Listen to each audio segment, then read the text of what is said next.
Romanos 8, 14 a 17.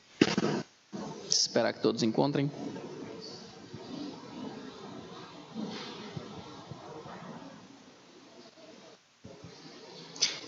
Amém? Diz assim a palavra do nosso Deus: porque todos os que são guiados pelo Espírito de Deus, esses são filhos de Deus. Porque não recebestes o espírito de escravidão, para outra vez estardes em temor, mas recebestes o espírito de adoção de filhos, pelo qual clamamos, Abba, Pai. O próprio Espírito testifica com o nosso espírito que somos filhos de Deus. E se nós somos filhos, logo herdeiros também, verdadeiramente herdeiros de Deus, co-herdeiros de Cristo, se é certo que com Ele padecemos, para que também com Ele sejamos glorificados. Senhor, louvamos o Teu nome. Senhor, louvamos a Ti, ó Pai, porque podemos Te chamar de Abba, Pai. Senhor, nós queremos conhecer mais a Ti. Nós queremos melhorar o nosso relacionamento contigo. Por isso eu clamo, nos ajuda a meditar na Tua palavra, que ela seja não somente ouvida, mas que ela altere o modo como nós pensamos, sentimos e agimos, ó Pai, entendendo que a Bíblia é a Tua palavra revelada a nós, com o propósito de nos fazer mais parecidos com Cristo. Nos ajuda, Senhor. Em nome do Teu Filho amado Jesus. Amém. Deixe sentar. Dia dos Pais. Talvez o Dia dos Pais não seja comemorado com a mesma intensidade que o Dia das Mães. Um dos motivos pelo qual isso acontece é porque o número de mães que são solteiras é muito grande, infelizmente. E por diversas vezes, por essas mães não terem os relacionamentos adequados com os pais das crianças, elas fazem, ou então até mesmo se torna necessário um afastamento desses pais. Pessoas existem nessa terra que foram geradas por homens, mas que não têm esses mesmos homens para cuidar delas. Então, é mais comum o Dia das Mães ser comemorado com mais intencionalidade, com mais intensidade.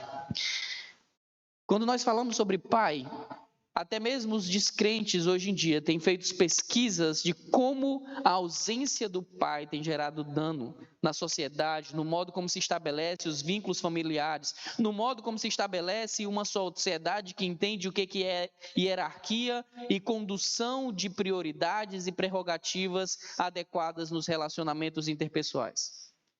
Mas, quando nós vemos tudo isso acontecendo, isso só deixa claro uma coisa: os homens são pecadores. A sociedade se afastou de Deus. Será, portanto, que nós não temos mais um referencial adequado para entendermos o que é ser pai?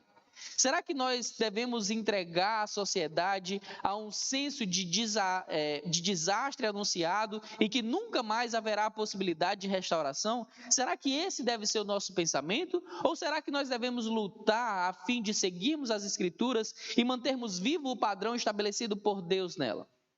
E se nós falamos de padrão, nós queremos utilizar aquele que é plenamente santo, aquele que é perfeito, aquele que nunca muda, para nos mostrar o que é ser um verdadeiro pai. Por isso, no texto de Romanos, capítulo 8, nós vamos ver o que o apóstolo Paulo fala sobre Deus quanto a pai. Como é que é o nosso relacionamento com ele? Como se dá? A primeira verdade que nós vamos ver nessa noite é uma verdade chocante, mas que é de suma importância para que nós possamos ter um relacionamento adequado com Deus. No versículo 14, ele diz o seguinte: porque todos os que são guiados pelo Espírito de Deus, esses são filhos de Deus. Qual é a primeira verdade? Nem todos são filhos de Deus. Nem todos podem dizer: Deus, tu és o meu Pai. Acontece que é facilmente, grandemente difundida a ideia de que, por ser o nosso Criador, Deus é Pai de todos. E no sentido de ser Criador e ser chamado de Pai, sim, podemos considerar dessa maneira. Acontece que Deus não está preocupado somente em ter um relacionamento de Criador e criatura para conosco. Deus quer ter um relacionamento de pai e filho. Acontece que para sermos filhos de Deus, é necessário entendermos que o nosso relacionamento com Ele parte do entendimento de que nós somos pecadores e que, portanto, nós precisamos reestabelecer o nosso relacionamento com Ele. Nós fomos deserdados e precisamos voltar a ser herdeiros. Acontece que o mundo, as religiões propagam que o modo pelo qual nós podemos voltar a ser herdeiros do Deus Criador de todas as coisas é pelo caminho do tornar-se um ser humano melhor. A maior parte das religiões tem essa mesma premissa, de que nós podemos reestabelecer o nosso relacionamento com Deus baseado naquilo que nós fazemos. Na cabeça de muitas pessoas, portanto, o nosso relacionamento com Deus, o ir ou não ir para a casa do nosso Pai, a nossa morada final, é determinada pelo quanto de obras boas e quanto de obras más nós fazemos. É muito comum que quando você sai para evangelizar, quando você conversa com alguém que você está apresentando o evangelho, ela tem um senso de justiça própria que gera na mente dessa pessoa uma confiabilidade de que ela pode ir para o céu, ou que ela merece ir para o céu. Porque ela está acostumada a se comparar com os demais homens. E na cabeça dela funciona como se fosse uma espécie de balança. Se ela faz mais coisas boas do que coisas ruins, então ela vai para o céu. Se ela faz coisas mais ruins do que boas, então ela vai para o inferno. Acontece que esse não é o padrão de julgamento do Senhor. Deus não estabelece assim. E se os homens fossem coerentes com seu raciocínio, nem a própria justiça, aquilo que se chama de direito legal, entende dessa maneira. Se no Brasil você é pego e vê lá, depois de um vizinho seu fazer diversas raivas a você, você planeja durante vários meses, começa a imaginar qual vai ser a melhor forma de assassiná-lo, vai lá, assassina esse cara, esquarteja ele, esconde os pedaços. Por mais que você tenha sido um filantropo, ajudado milhões de pessoas ao redor do mundo, o fato de você ter ajudado milhões de pessoas, talvez sanando a fome delas, talvez sanando a sua necessidade de água, isso não exime você da culpa de ser um assassino. O que eu faço de bom não anula o que eu faço de mal. Mas quando a gente fala sobre Deus aplicar esse mesmo princípio de que o que eu faço de bom não anula o que eu faço de mal, para muitas pessoas isso é ofensivo. Como assim? Quer dizer, então, que Deus vai me mandar para o inferno porque eu menti? Que Deus é esse? Um Deus justo. Um Deus que, por ser justo, não aceita ser comprado para mudar a sentença de julgamento. Como nós reagiríamos? Como nós reagimos ao escutarmos o falatório de que existem juízes que vendem as suas sentenças com benefícios próprios? Como é que nós enxergamos eles? Nem todas as pessoas desse mundo são filhas verdadeiramente do Senhor. João, capítulo 1, versículo 12 diz: mas a todos quanto o receberam, deu-lhes o poder de serem feitos filhos de Deus, a saber, os que creem no seu nome. Se você está aqui nessa noite, você deve fazer essa pergunta para mim: eu sou filho de Deus? E você deve levar muito a sério ser ou não ser filho de Deus. Porque se você quiser ser participante da herança do Senhor Deus, é necessário que você seja primeiro filho de Deus. Como eu acabei de citar no texto de João, capítulo 1, versículo 12, é necessário que eu faça algo, mas esse algo não está refletindo uma obra minha. Mas a todos quanto receberam, deu-lhes o poder de serem feitos filhos de Deus. E o que significa esse receber? A confiança que temos de que Deus enviou o seu próprio Filho ao mundo para morrer no nosso lugar, consumando assim a justiça necessária que deveria ser saciada. Jesus Cristo toma o nosso lugar de condenação, toma o nosso lugar de morte, morre no nosso lugar. Mas é necessário que eu deposite fé nele. Eu quero relembrá-los. Quando alguém chega oferecendo alguma coisa muito grande, muito boa para nós, sem que nós tenhamos feito nada em troca, de um modo geral, como é que nós reagimos? Com desconfiança, não é? É até comum um ditado que é dito: quando a esmola é grande demais, o cego desconfia. Muitas vezes as pessoas não aceitam a pregação do evangelho porque elas dizem assim: não é possível que eu seja salvo sem obras. Essa é uma oferta grande, boa demais para ser verdade. Essa ideia de que só Deus é quem está interessado e vai lá e por conta própria me escolhe, manda o seu filho para morrer no meu lugar sem que eu ofereça nada em troca. Para que você seja justificado, você não oferece nada em troca. Mas uma vez que você é salvo, você sim vai oferecer algo em troca. Você vai demonstrar a sua gratidão para com esse Deus. Portanto, no versículo 14 aqui do capítulo 8 de Romanos é dito que todos os que são guiados pelo Espírito de Deus, esses são os filhos de Deus. Então, existe um modo de eu identificar quem são os filhos de Deus? Sim. Romanos aqui, por meio de Paulo, está dizendo: quem são esses? Quem são aqueles que eu posso chamar de filhos de Deus? Aqueles que são guiados pelo Espírito de Deus. Em uma sociedade onde liberdade é um valor que foi totalmente distorcido e se tornou uma grande bandeira, na verdade, a libertinagem, ter alguém que diga como você deve pensar, como você deve sentir, como você deve falar, como você deve agir, em todas as áreas da sua vida, é algo que soa autoritário demais. Isso choca as pessoas. Como assim? Quer dizer que Deus está preocupado com o modo como eu falo? Sim, Ele está preocupado com o modo como você fala. Quer dizer que Ele está se preocupando com o modo como eu me visto? Sim, Ele se preocupa. Ele se preocupa como você trabalha, ele se preocupa no modo como você se relaciona com outras pessoas, ele se preocupa no modo como você lida com o dinheiro, ele se preocupa com todas as áreas, todas essas áreas.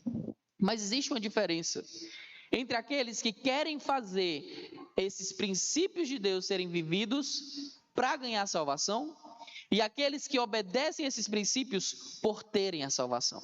E essa é uma diferença crucial quando você entende que aquelas pessoas que realmente amam a Deus, elas são guiadas pelo Espírito. Quando Paulo escreve aos Efésios, no capítulo 5, no versículo 18, ele vai dizer: não vos embriagueis com vinho em que há dissolução, mas enchei-vos do Espírito. Uma pessoa que se embriaga, ela está sendo controlada. Ela está sendo controlada por quem? Pela bebida. Quando ela está bêbada, ela não tem mais o domínio sobre si. Quando o crente está dominado pelo Espírito Santo, quem governa ele é o próprio Espírito Santo. Ah, pastor, então quer dizer que ele sai da consciência, ele não entende mais o que está acontecendo, e aí ele fica rodando e sapateando. É isso que é estar cheio do Espírito Santo? Não. É entender que por mais que eu deseje coisas que não convêm ao Senhor, todas as vezes que a minha vontade e a vontade do Senhor entrar em conflito, a minha vontade vai perder, porque eu voluntariamente me submeterei à ordenança do Senhor e à direção do Espírito Santo. Então, tendo em vista isso, de que nem todos são filhos de Deus, eu faço uma pergunta para você aqui nessa noite: você é filho de Deus? Ou você se acha filho de Deus? Você precisa refletir sobre isso.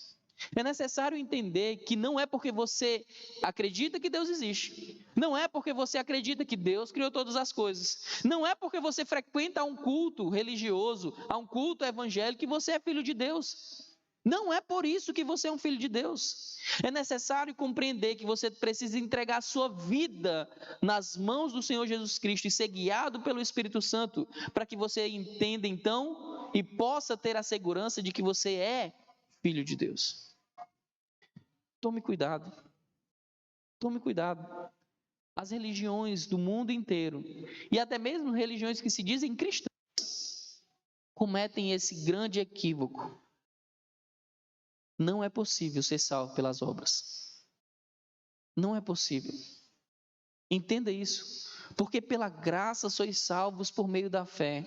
Isto não vem de vós. É um dom, é um presente de Deus. Não vem das obras para que ninguém se glorie. Você quer ter a Deus como seu verdadeiro Pai? Saiba, Ele é o melhor Pai de todos. Ele é um Pai que não erra. Ele é um Pai que não mente, Ele é um Pai que nunca vai te decepcionar, desde que você entenda que aquilo que Ele quer para você é sempre o melhor para você. Mas aquilo que Deus quer para nós, nem sempre são coisas que são fáceis de serem vividas. Os nossos pais terrenos, eles falham conosco. O meu pai já falhou comigo. Eu já falhei inúmeras vezes com os meus filhos. E isso acontece por quê? Porque somos falhos, somos pecadores. Agora, o crente, ele faz o quê quando ele falha? Ele se arrepende, ele pede perdão. Era isso que meu pai fazia comigo todas as vezes que ele errava. É isso que eu faço com os meus filhos quando eu erro. Mas tem uma coisa que a gente não precisa ter medo em relação a Deus. Por ser nosso pai, nós podemos ter a tranquilidade de que Deus não erra com a gente. Deus não precisa pedir perdão para nós por Ele ter tomado uma decisão errada, ter permitido que a gente passasse por uma situação A ou B. Deus sempre sabe o que é melhor. Por isso, em Romanos capítulo 8, versículo 28 e 29, é dito que todas as coisas cooperam para o bem daqueles que amam a Deus. Quem são os que amam a Deus? Os seus filhos. Os filhos de Deus são aqueles que amam a Ele e aqueles que se submetem a Ele. Uma das coisas notórias que tem acontecido nos nossos tempos, mas que me gera mais tristeza, é ver pais desesperados pelo amor dos seus filhos, mas não se preocupando em ser respeitado pelos seus filhos. É muito comum ver pais que passam tanto tempo distante dos seus filhos, não tendo tempo para educá-los, para cuidá-los, que eles querem descontar a ausência deles oferecendo coisas para os seus filhos. Quando a coisa mais valiosa que ele pode dar para o seu filho é presença. É estar perto, ensinando, guiando. E aí o que acontece? Porque ele se sente mal por não estar tanto tempo perto do seu filho, esses pais começam a negociar, achando que podem comprar o amor dos seus filhos por meio de presentes, por meio de coisas, por meio de viagens. No final das contas, nós vemos crianças que receberam a vida inteira tudo o que quiseram. E quando os pais esperam receber de volta o amor, eles percebem que não cultivaram amor. Que cultivaram apenas uma ideia na cabeça dos seus filhos de que eles merecem ter tudo aquilo que querem. Com Deus é diferente. Deus deixa claro logo: você não vai ter tudo que você quer. Você vai ter tudo que é necessário para você. Você vai ter tudo aquilo que é bom para você. Se não é necessário, se não é bom, você não vai ter. Eu sou um pai que te ama. Deus é um pai que nos ama e Ele não está preocupado se nós vamos achar ruim ou não a sua ordem. Antes de querer que nós o amemos, Ele quer que nós o obedeçamos e respeitamos. E Ele ensina esse próprio princípio para os pais. Quando nós vamos ver tanto o que Paulo escreve para os Efésios, quanto ele escreve para os Colossenses, é dito: filhos, em tudo obedecer aos vossos pais, porque fazê-lo é justo diante do Senhor. Então, obedecer a Deus é justo, é a coisa certa. Obedecer aos pais é a coisa certa a se fazer. Mas ele não para por aí, ele diz: honra o teu pai e tua mãe. Obedecer é o básico. Mas Deus não quer que a gente pare no básico. Deus não quer apenas a obediência, Deus quer a honra. E o que é a honra? É quando eu entendo que a vontade do meu pai é o melhor para mim e eu decido voluntariamente e de modo feliz obedecer ao meu pai. Eu sempre dou o exemplo da garrafa d'água. O que é obediência e justiça? Encher a garrafa d'água porque seu pai e sua mãe mandou. O que é honra? E feliz encher a garrafa com água. Deus, Ele pode ser o seu pai. Mas eu quero que você reflita: Deus é o meu pai? Deus é o meu pai? Eu tenho um relacionamento verdadeiro com Deus? Ou será que eu estou vivendo uma vida apenas seguindo aquilo que os homens dizem que é ser filho de Deus? No versículo 15, então, ele diz o seguinte: porque não recebestes o espírito de escravidão para outra vez estardes em temor, mas recebestes o espírito de adoção de filhos, pelo qual clamamos, Abba, Pai. Que maravilha! Um escravo, por mais que ele seja tratado por um bom senhor, ele continua sendo um escravo. E de um modo geral, muitos escravos tinham medo de como poderiam ser tratados. Se o seu senhor acordasse de mau humor e decidisse dar uma surra nele, ele podia fazer isso. O Senhor é o nosso Senhor. Ele é, para nós, sim, um dono de escravos. Nós somos escravos do Senhor. Mas esse dono de escravos é um dono de escravos que não está tratando os seus filhos como escravos. Está tratando os seus escravos como filhos.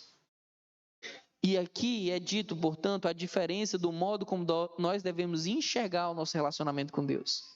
O meu relacionamento com o Senhor deve ser um relacionamento que traz para mim conforto, tranquilidade e não medo.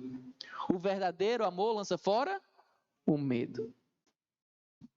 Pessoas que buscam a Deus com o único motivo de fugir do inferno, de modo geral, ainda não puderam desfrutar de um relacionamento amoroso com Deus. Entenda, nós não nos relacionamos com Deus somente para fugir do inferno. Nós nos relacionamos com Deus porque, além de nos tirar do inferno, Ele nos chamou para a sua luz, para o seu reino, para nos tornarmos filhos. E é interessante que aqui Paulo faz essa comparação entre escravo e filho, porque nos tempos de Paulo havia a possibilidade tanto de você se tornar escravo de alguém, quanto a possibilidade também de você ser adotado. E é interessante que nos princípios de adoção daquele período, quando alguém era adotado, ele abandonava tudo que ficou para trás. Ele não tinha mais vínculo familiar com a família anterior, ele não tinha mais direito à herança que eventualmente ele teve, mas também ele não tinha mais dívidas. Se alguma dívida estava vinculada à sua vida anterior, à sua família anterior, era paga no momento que essa pessoa era adotada por um novo pai. Era uma nova vida. É como se aquela pessoa que fosse adotada tivesse acabado de nascer. E é justamente isso que Deus faz conosco. A partir do momento que Ele decide nos adotar, nós nascemos de novo na sua família. Não é uma gambiarra. Nós verdadeiramente nos tornamos filhos de Deus.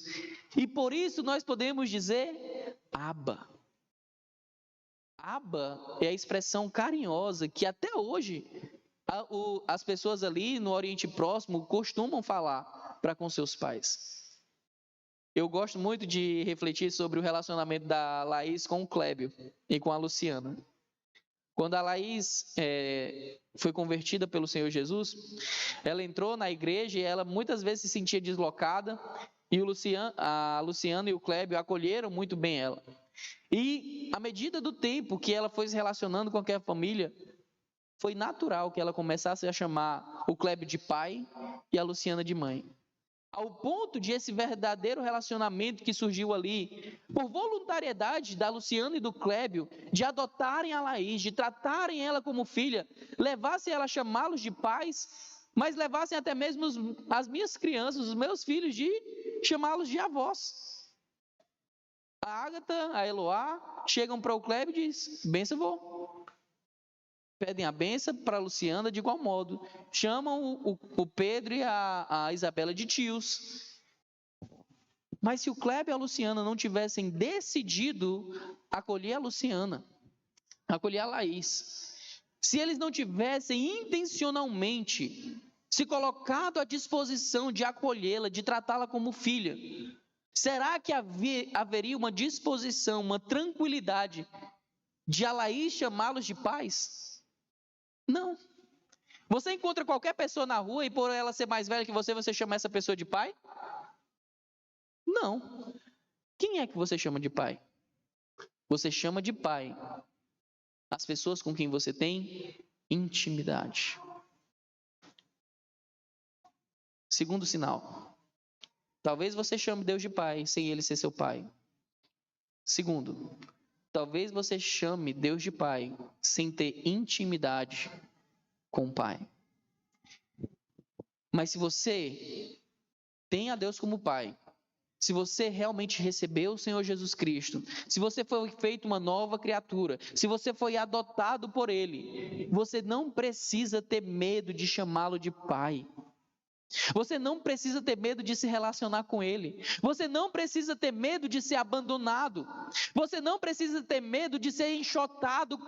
Você pode desfrutar tranquilamente desse relacionamento, sabendo que tudo aquilo que pertence àquele Pai, agora também pertence a você por herança. Porque Ele decidiu te adotar. A decisão da adoção não parte de quem é adotado. A decisão da adoção parte de quem adota. Deus decidiu nos adotar. Deus decidiu nos dar o seu nome. Deus decidiu nos dar a sua herança. E Ele quer que essa transformação, que essa adoção gere em nós uma tranquilidade de chegarmos na sua presença. Nós podemos chegar confiadamente, ousadamente, ao trono do Deus Todo-Poderoso, Criador dos céus e da terra, porque esse Deus Todo-Poderoso, Criador dos céus e da terra, é também o meu Abba, o meu Pai, aquele que cuida de mim, aquele que me orienta, aquele que sabe o que é melhor, aquele que me diz o que é necessário ser dito, mesmo quando eu não quero escutar. Aquele que entende que muitas dores que eu vivo são necessárias serem vividas para que eu possa crescer em sabedoria, para que eu possa crescer em maturidade, que eu possa crescer no relacionamento com Ele. E é interessante que no processo de adoção daquele tempo, era comum que no dia que fosse formalizada essa adoção, houvessem testemunhas. Testemunhas que pudessem comprovar a versão do filho adotado na sociedade caso o pai falecesse. Imagina só, um homem decide adotar um filho, diz assim: olha, agora tudo que eu tenho pertence a você, você vai ser meu herdeiro e tudo mais. Mas só que não tem ninguém para testificar isso, não tem ninguém para comprovar isso. O pai morre e aquela pessoa vai lá e diz assim: olha, ele era meu pai. Já pensou ele não ter nada e nem ninguém para comprovar isso? Mas o Senhor fez questão de dar a melhor de todas as testemunhas, que vai falar diante de quem quer que seja em nosso favor, sendo aquele que vai provar que aquilo que nós falamos ao chamarmos Deus de Pai é verdade. No versículo 16 diz: o próprio Espírito, e aqui o Espírito Santo de Deus, testifica com o nosso espírito que somos filhos de Deus. Duas coisas. O Espírito Santo é testemunha para os outros e para nós mesmos de que nós somos filhos de Deus. Muitas vezes nós vivemos momentos difíceis na nossa vida. E nesses momentos de luta, de sofrimento e dor, pode ser que o pensamento surja: será que Deus me ama? Será que isso realmente é para o meu bem? Será que realmente eu sou filho de Deus? Porque, sendo filho de Deus, eu estou tendo que passar por isso. E a palavra de Deus diz que o Espírito Santo de Deus testifica com o nosso espírito de que nós somos filhos de Deus. Os filhos de Deus, em meio à tribulação, são aqueles que podem confiar e dizer: por mais que doa, por mais que tenha vindo essa dúvida na minha cabeça, eu não posso duvidar do meu Pai. O Espírito Santo está comigo, o Espírito Santo me guia, o Espírito Santo me orienta, Ele estabelece o modo como eu devo viver, portanto eu tenho que ficar tranquilo. Ninguém pode tirar a minha herança, ninguém pode me tirar da casa do meu Pai, ninguém pode me tirar daquilo que Ele me prometeu, porque eu sou seu filho, tenho convicção disso e o Espírito Santo é a minha testemunha. Assim como o Senhor Jesus Cristo é o nosso advogado, o Espírito Santo é a nossa testemunha. Essa verdadeira testemunha nos acalenta nos momentos difíceis. No versículo 17, então, diz: e se nós somos filhos, somos logo herdeiros também. Pare e pense. Deus, ele existe desde sempre. Deus Pai, Deus Filho, Deus Espírito Santo. Havia em Deus alguma necessidade de nos criar? Não. Ele é completo em si mesmo. Deus não precisa de nós. Mas Deus decidiu nos criar.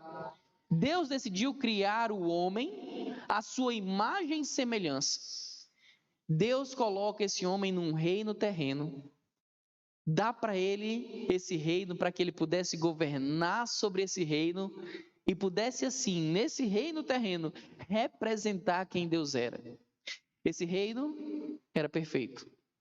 O Éden, não havia choro, não havia dor, não havia morte, era tudo perfeito e caminhava perfeitamente. Só que o homem se rebela contra Deus. Talvez alguns digam assim, olha, Deus demonstrou que amava Adão e Eva porque ele colocou eles num lugar muito bom. Mas eu não sei se Deus me ama, porque o canto onde eu vivo, o modo como eu vivo, as situações que eu enfrento no meu dia a dia, não parece demonstrar o amor de Deus. Mas aí onde está o problema de enxergar só o que está perto demais e parar de enxergar aquilo que está ao meu redor e aquilo que está para além de mim. Imagina só. Quando eu venho a esse mundo, eu venho a um mundo que não é mais o mundo perfeito do Éden. Não é mais. Hoje existe morte aqui, não existe? Existe dor, sofrimento, doença. Isso é verdade? Existem muitas pessoas que estão se perguntando ao redor do mundo: se Deus existe, se Deus é amor, como é que existe gente morrendo de fome? Como é que existe crianças sendo estupradas? Se Deus existe, se Deus é amor, como isso é possível? Como? Deus não criou um mundo assim. Mas quando o homem se rebelou contra Deus, o seu pecado gerou todas essas mazelas. A fome é consequência do pecado. A ira, a morte é consequência do pecado. Os estupros, os assaltos, tudo nasce dentro de um coração pecaminoso. Então, como é que eu posso descansar no amor de Deus? Simples. Esse Deus que está vendo tudo isso acontecendo é um Deus que não quer que isso permaneça da maneira como está. Deus promete que vai julgar e vingar cada uma dessas atrocidades que acontecem. Deus não está alheio a nenhuma dessas dores. Deus não está alheio a nenhum desses sofrimentos. Mas antes mesmo de executar o seu juízo, ele se propôs a não destruir aqueles que estavam dispostos a se tornarem seus filhos. Ele escolheu esses antes da fundação do mundo. Ele os chamou e ele os justificou. Mas acontece que tinha um problema. Não bastava simplesmente Deus pegar as pessoas e tirar da condenação eterna. Porque isso seria injusto, porque elas cometeram pecados. Pecados que precisam ser punidos. Então Deus prova o seu amor para conosco, enviando o seu próprio Filho para morrer no nosso lugar. Eu quero ilustrar para ficar mais claro na sua mente. Imagina que você é assaltado. Levam todo o seu dinheiro. Você tinha acabado de receber o seu salário. Você não tem agora mais nenhum veículo porque foi levado. Você não tem mais nenhum bem material ali com você. O dinheiro da feira do mês foi levado tudo. E aí você faz o que por aquele ladrão? Você pega o seu filho, leva lá na delegacia e diz assim: olha, se você quiser, o meu filho cumpre a pena no seu lugar. Isso é louco, não é? Você faria isso? Claro que não. Mas foi justamente o que Deus fez por nós. Nós pecamos contra Deus. Nós ofendemos esse Deus santo e justo. Nós apontamos o dedo na sua cara. E Ele, voluntariamente, Antes de que nós o amássemos, ele nos amou e disse: eu te dou o meu filho. Eu dou o meu filho para que ele morra no seu lugar. Esse é um pai que não somente ama na teoria, esse é um pai que ama na prática. E o filho unigênito do pai, o Deus que se fez carne, ele voluntariamente se submete ao Deus Pai, aceita vir a este mundo, vive uma vida inteira sem nenhum pecado. Para quê? Para no final das contas ser morto por aquilo que ele não fez, ser condenado por aquilo que ele não fez. E por que ele fez isso? Para que nós pudéssemos ter vida eterna. A pena que cabia a nós foi paga pelo Senhor Jesus Cristo. Será então que eu posso dizer que Deus não é um Deus de amor? Será que eu posso dizer isso? Só diz que Deus não é um Deus de amor aqueles que não o conhecem, aqueles que não se relacionam com Ele. Porque quando nós entendemos o que Deus fez por nós, nós vemos o tamanho da sua misericórdia e graça. Quão grande foi o amor de Deus para conosco. Quão grande foi o amor de Deus ao pegar aqueles que eram seus inimigos e, ao invés de condenar os seus inimigos, trazer para dentro da sua casa e chamar esses inimigos de filho. Você entende o que é graça? Foi isso que Deus fez por nós. Nós éramos seus inimigos, merecíamos condenação eterna, e ao contrário disso, o que Deus nos deu foi amor eterno. E esse amor surgiu não do que eu fiz por Ele, mas porque Ele decidiu me amar primeiro. Então, quando eu olho para o versículo 17, nós podemos ter essa confiança. Eu sou herdeiro de Deus. E eu sou herdeiro de Deus por quê? Porque Deus quis me fazer herdeiro. Não é porque eu mereci ser herdeiro. Quando nós pregamos que Deus escolheu antes da fundação do mundo aqueles que Ele salvaria, isso não é uma doutrina de exclusão.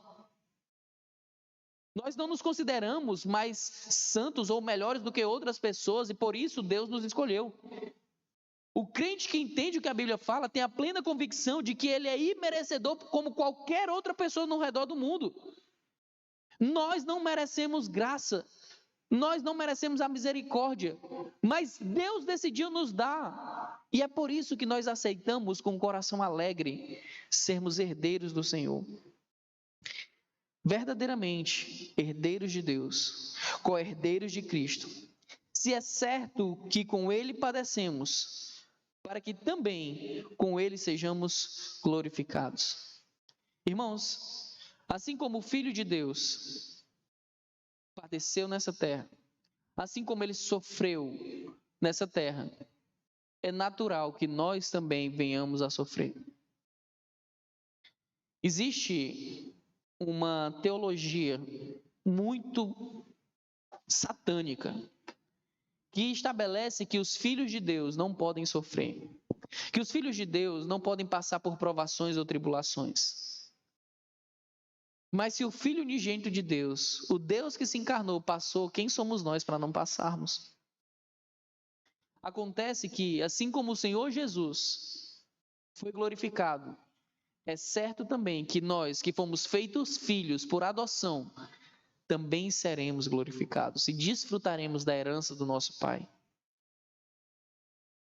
Os pais desse mundo, eu e todos os pais que estão aqui nessa noite, nós vamos falhar com os nossos filhos. Nós vamos pedir perdão para os nossos filhos.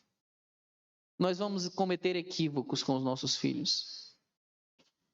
Mas não existe nada melhor do que saber que nós podemos confiar em um Deus Pai que nos ama verdadeiramente, que nos guia eternamente pelo caminho reto, a vereda de justiça, e que no final nos oferece a herança que nós não merecemos.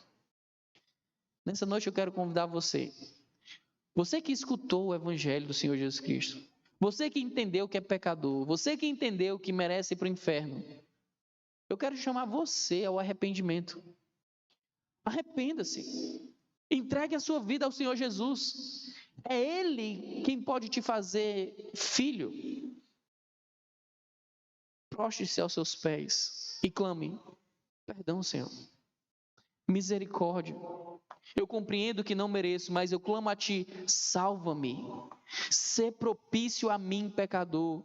Senhor, me perdoa pelos meus pecados. Me perdoa todas as vezes que eu fui rebelde para contigo. Eu clamo a Ti para que eu possa, então, de acordo com a Tua vontade, ser feito Teu filho. Eu estava pensando muito sobre qual era a mensagem que eu traria nessa noite. E talvez fosse mais agradável uma mensagem que falasse sobre os pais terrenos.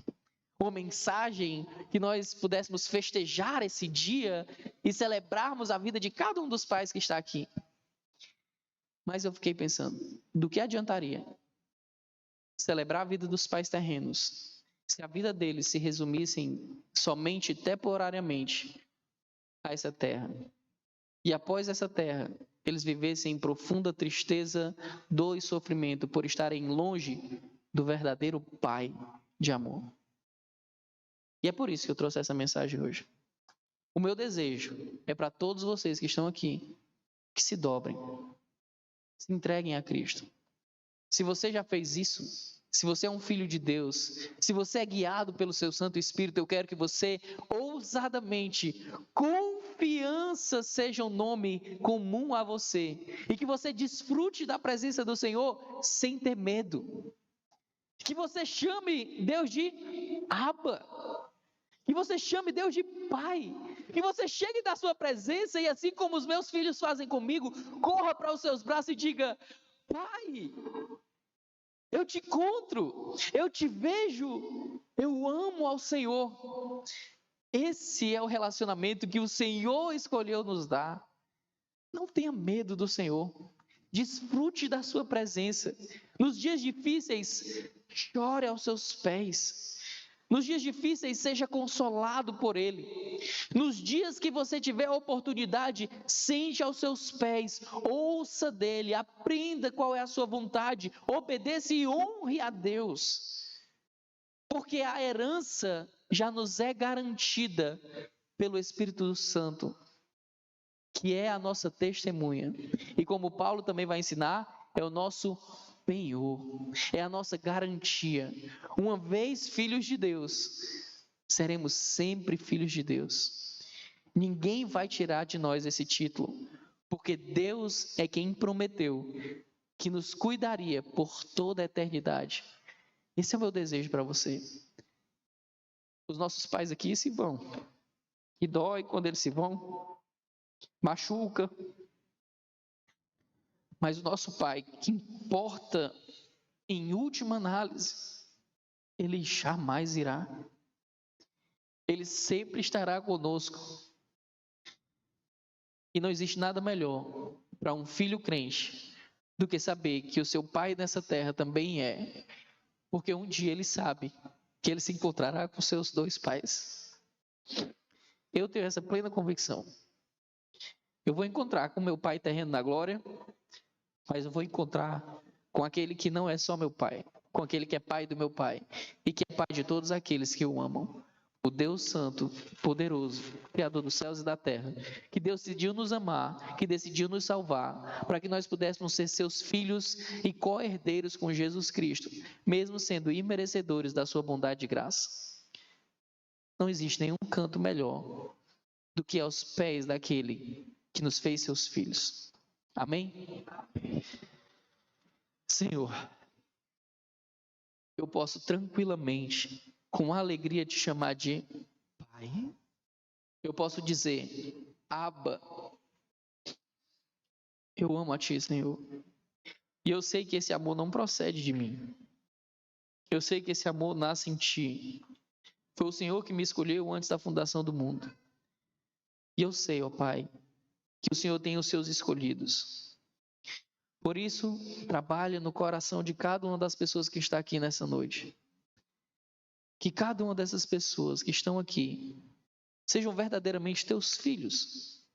que reflitam que não basta dizer que é filho de Deus, é necessário demonstrar isso através da sujeição, de ser guiado pelo Espírito Santo.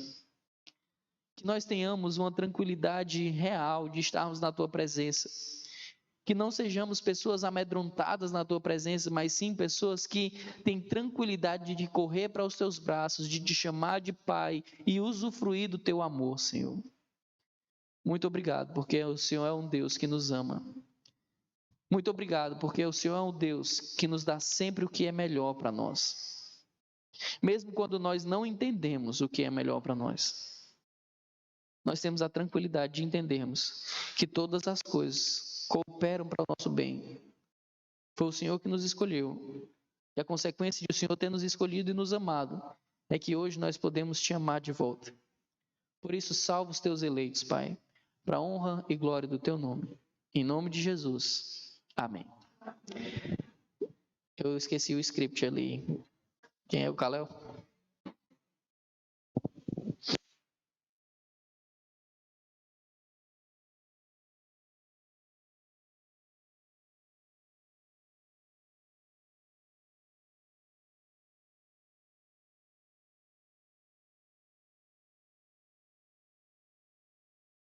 Alô, som. Boa noite mais uma vez. E agora a gente vai ter um momento especial. Vou chamar as crianças aqui para elas dizerem um versículo muito importante que a gente está tratando nessa data. Podem enviar as crianças.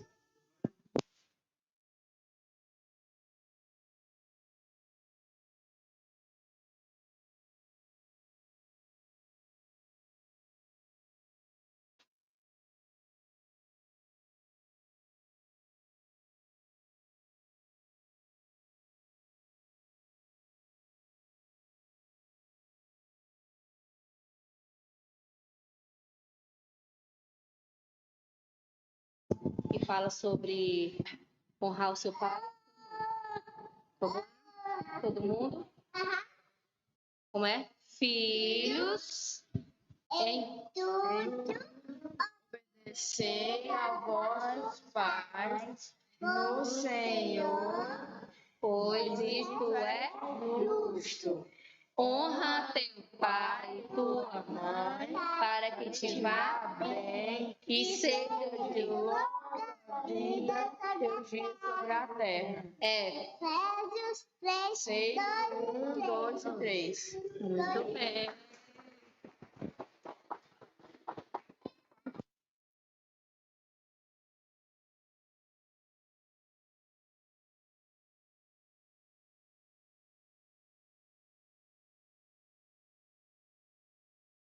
O Abner queria o microfone, mas não estava merecendo não estava dizendo o versículo, né? Então, a gente queria fazer uma homenagem, mais uma homenagem, né? Trazendo uma pequena lembrança para os pais. E a gente vai ter uma brincadeira também. Vou chamar os pais aqui, mas eu vou dar 2 características de cada pai e vocês têm que descobrir com rapidez. E quem descobrir primeiro vai ganhar um parabéns. Mas aí... então, o primeiro pai que eu vou chamar aqui, ele tem uma voz de locutor e é experiente. Quem será? Wilton, isso. Calma aí, Wilton. Chamar a Kemily primeiro para vir aqui, vai pegar o presente dele e ela mesmo vai dar para ele.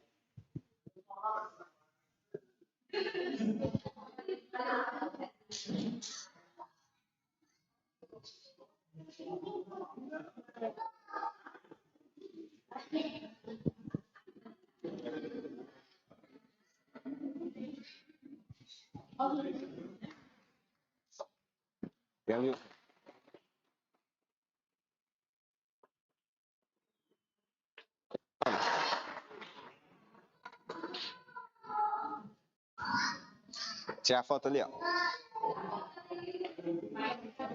Aí o fotógrafo... Eita, tá tampada, bicho.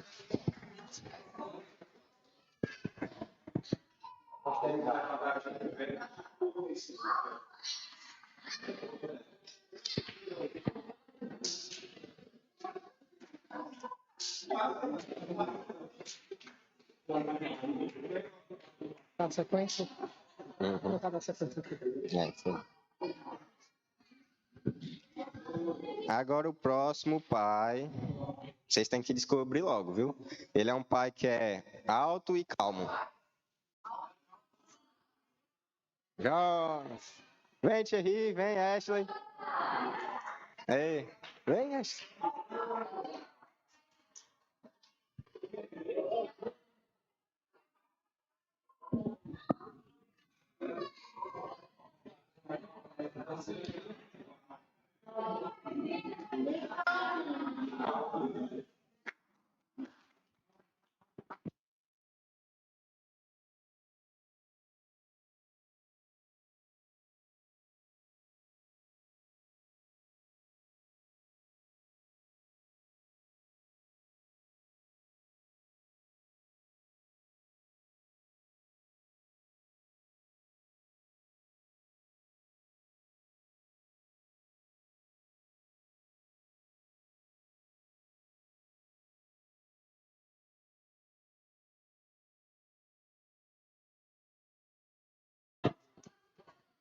Pronto, o próximo pai. Aí, atenção, atenção, para ver o próximo pai. O próximo pai, ele é grande e divertido. Ah, acertou. Vem, Bruninho, dá o presente dele. Não. Se te acusas, alguém chegou primeiro que ele. É. Pra dar o presente.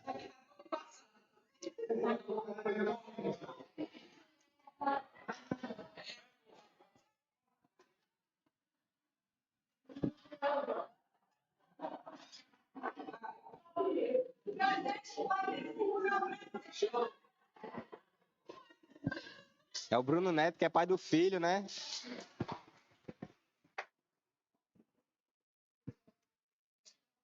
Muito bem. Agora o próximo pai também vai ser fácil. Ele é policial e sorridente. Rafael Jonas. Só tem. Vai, Rian.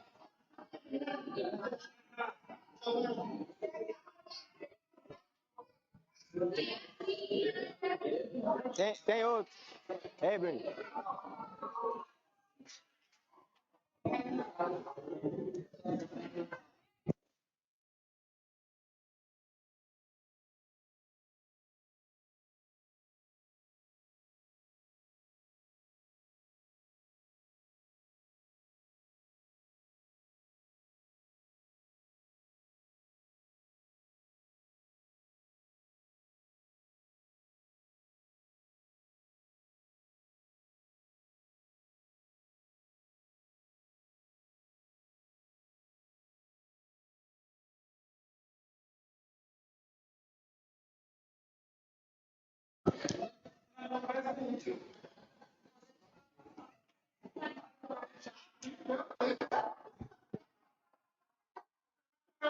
Eita, menino. Era pra ter botado também aqui, né? Ansioso.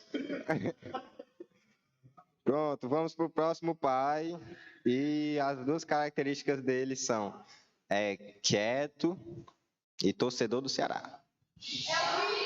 Alvi. Aí.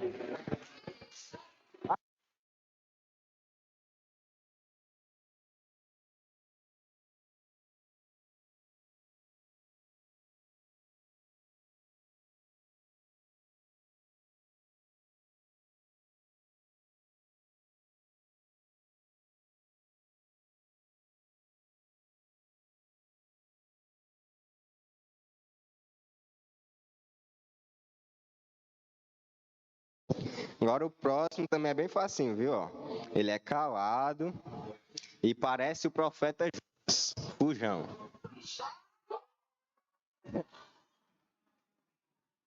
Ele mesmo. Vem, Matheus.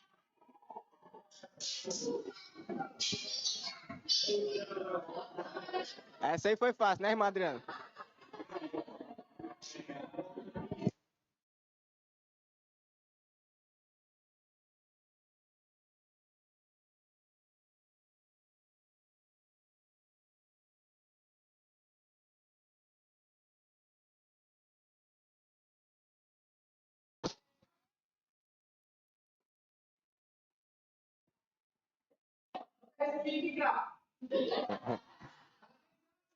É o Paulo e o Paulo o menino. Pronto. Agora o próximo pai, ele é... Eita, que as crianças estão empolgadas. Ele é muito comunicativo e engraçado. Às vezes, né? Ah, o pastor! Acusaram ele. É, o Rezi. É...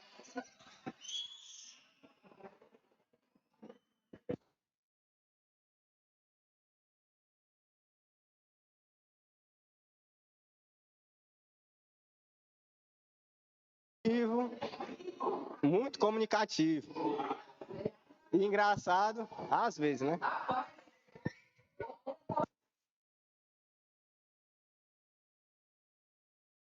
É não, rapaz, mas foi para comunicar a palavra de Deus. Dá o presente para ele. Ixi.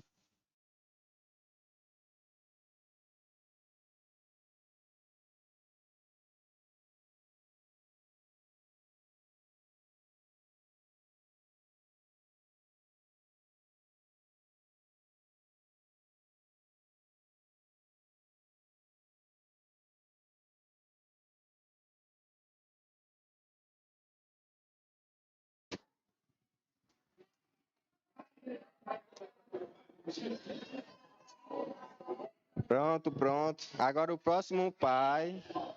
A primeira característica dele é um faz tudo e é novato no posto. Carlinhos. É. A Hanna não tá aqui. A dona Anice vai presentear ele.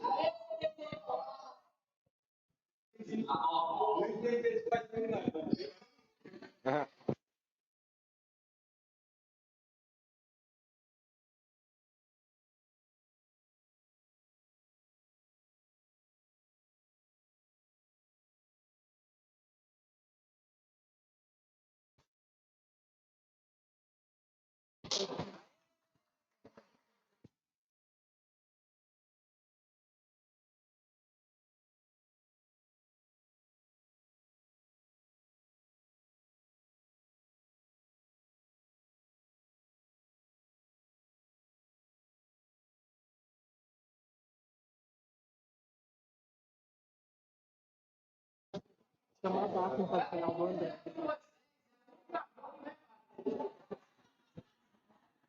É, Moisés ainda não tá nessa lista, né? Mas há esperança, Moisés. Enquanto estiver vivo, há esperança. Com 90 anos, né? Tá mais ou menos na metade ainda, o Moisés. Então, a gente gostaria de também convidar aqui alguns outros pais que estão aqui presentes, chamar o André, vai vir por aqui. E a Daphne vem presentear ele. Vem presentear.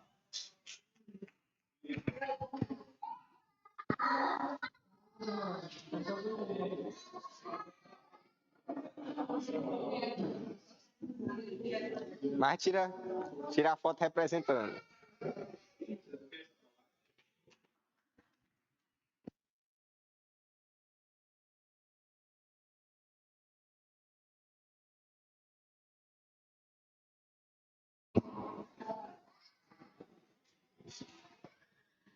Chamar o Ricardo também. Dona Glaucia, vem tirar foto com ele, se ela puder.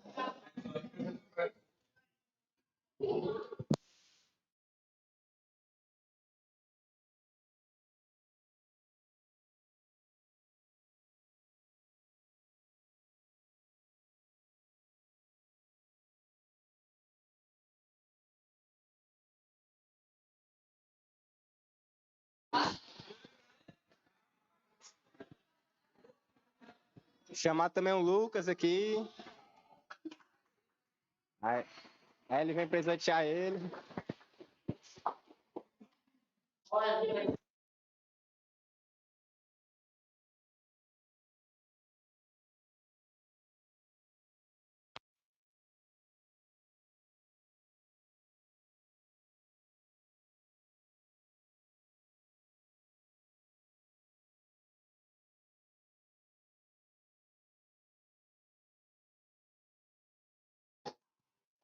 Pronto. Chamar também o seu Joaquim aqui. Ave Maria do Carmo. Pronto.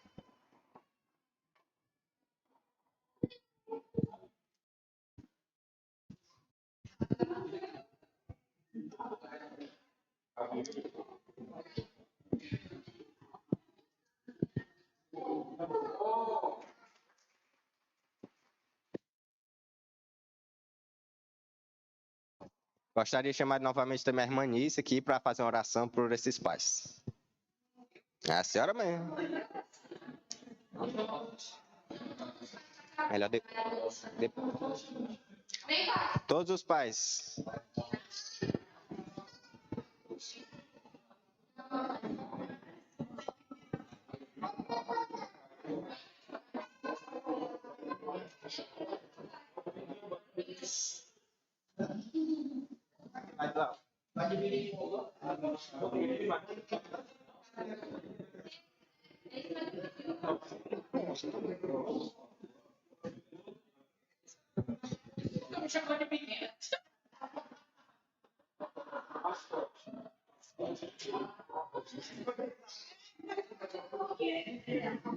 Oremos, né?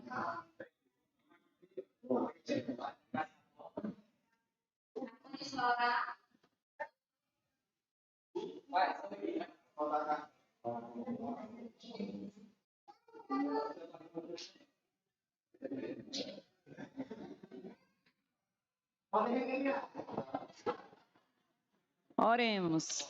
Senhor, muito obrigada, meu Deus, pelo privilégio que o Senhor nos dá, meu Pai, de poder, Senhor, ter um Pai tão precioso, tão amoroso, tão maravilhoso como o Senhor. E nós te louvamos e exaltamos, meu Pai. Também glorificamos o teu santo nome por cada pai que o Senhor trouxe aqui nessa noite, aqueles que já são dos nossos aqui, que o Senhor os ajude a perseverar em oração, meu Pai, em união aqui entre os irmãos, e que o Senhor possa usar cada um deles, meu Pai, conforme a tua graça, meu Deus, para edificar os seus lares, meu Deus, através da tua palavra, que o Senhor possa usar cada um desses pais, meu Deus, para que as suas famílias possam servir ao Senhor com alegria, com amor, com dedicação. E o Senhor dê sabedoria a cada um deles, meu Pai, mas a cada dia o Senhor aumente o temor no coração deles para servir em primeiro lugar ao Senhor com alegria, com gratidão. Muito obrigada, meu Deus, por tão preciosa salvação e também por tão precioso, meu Pai, esses dias que nós temos, meu Pai, de louvar o Pai que é o Senhor, o maior de todos os pais, o Pai amoroso, o Pai cuidadoso, o Pai bondoso, o Pai maravilhoso que é o Senhor. Que o Senhor dê saúde a cada um desses pais, meu Pai, dê a cada dia mais o amor do Senhor para que possa ser transmitido às suas esposas e aos seus entes queridos, meu Pai, pois é o que eu te peço e te agradeço, em nome de Jesus, amém. Pronto, ó. Aí, agora, hoje é o único dia que a regra vai ser quebrada, certo? Primeiro serão os pais. Aí, ainda tem aquela outra parte. Os pais visitantes são os primeiros. Podem ir lá para a porta. Porque vai ter o lanche lá fora. Certo. Vamos orar pela comida, né? E também, outra coisa que é importante avisar. Aproveitar que todo mundo está aqui, dia 2 de setembro, certo? Dia 2, os primeiros sábados do próximo mês, nós vamos realizar o culto de inauguração oficial e o nosso culto de 2 anos de aniversário de emancipação da igreja, certo? Então, por favor, permaneçam nessa disponibilidade de servir como os irmãos estão fazendo aqui o tempo todo. E em breve os membros da igreja vão receber os convites para poder divulgar. Então, dia 2 de setembro, às 19 horas, é um sábado, nós vamos ter tanto a inauguração oficial quanto o nosso aniversário de igreja, tá bom? Vamos baixar nossa cabeça mais uma vez, vamos orar ao nosso Deus agradecendo pelo alimento. Senhor, te damos graças, ó Pai, pela tua provisão. Te damos graças porque sabemos que o Senhor supre as nossas necessidades.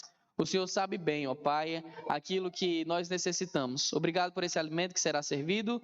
Nos usa sempre para a tua honra e para a tua glória. Em nome de Jesus, amém. Os pais visitantes.